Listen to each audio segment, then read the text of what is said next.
बिस्मिल्लाहिर्रहमानिर्रहीम अस्सलाम वालेकुम welcome to home biology class 12 biology के यो टॉपिक को यूप्लाइडी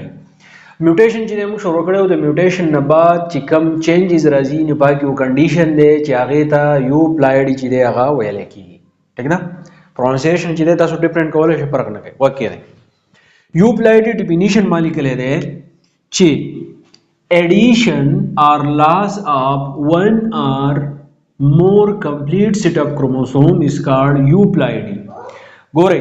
د دې مطلب دا دی زموږ سره کم نارمل کروموسوم چې کم تعداد یو سپیشي دا هغه پلانټس ته انیمل دی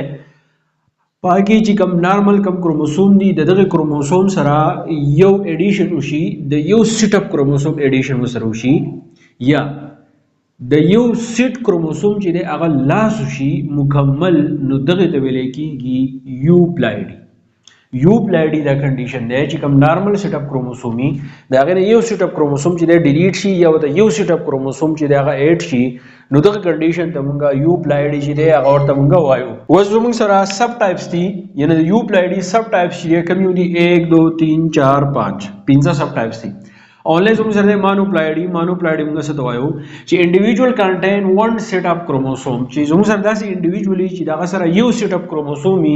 نو دغه کنډیشن ته موږ وایو مانوپلاइडी بیا زموږ سره ټرایپلاइडी دی چې هیوینګ 3 سیټ اپ کروموسوم چې کله زموږ سره 3 سیټس اپ کروموسوم چې موجودي ناغه د موږ ټرایپلاइडी چې دغه ته وایو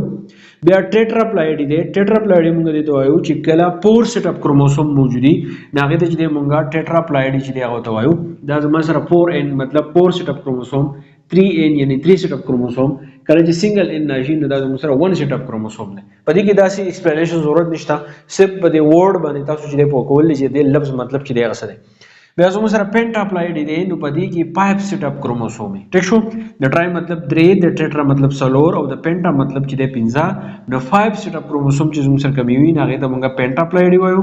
بیا هیکزاپلاइडी دی نو د هیکزا مطلب چې دی شپږ دی هیوینګ 6 سیټس اپ کروموسوم چې کله زموږ سره 6 سیټس اپ کروموسوم هغه ته موږ هیکزاپلاइडी چې دی هغه ته وایو ګوره یوپلاइडी مونږ وې چې کله نارمل کروموسومي دا غي سره 1 سیټ اپ کروموسوم اډ کیږي یا 1 سیټ اپ کروموسوم چې دا لاس کیږي هغه یوپلاइडी دا بیا دا غي زموږ سره پنځه قسمونه دي مانوپلاइडी